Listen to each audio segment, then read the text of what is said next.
Maintenant, on va quitter l'enfant lui-même et on va regarder globalement ce que ça représente comme dépenses au sein des dépenses publiques et privées.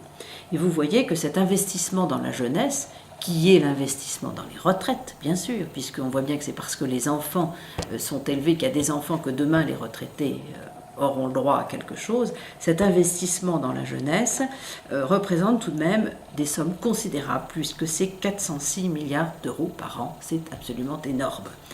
Et on retrouve les mêmes proportions. Les dépenses qui sont assumées collectivement, c'est-à-dire l'entretien des enfants, c'est-à-dire les prestations familiales, c'est 40 milliards. L'enseignement, c'est 100 milliards.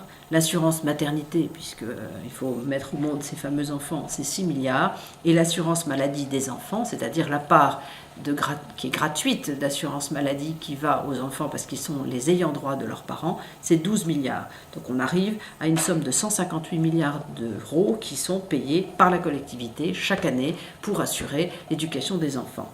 À côté de ça, l'apport des parents, l'apport privé des parents, l'apport net, eh bien c'est 156 milliards au titre du BIFTEC, dont on a déduit les prestations familiales, et 92 milliards au titre des travaux domestiques, toujours évalués au SMIC. Donc on a le même phénomène, d'ailleurs c'est très logique, 40% environ qui est à la charge de la collectivité et 60% qui est à la charge des familles.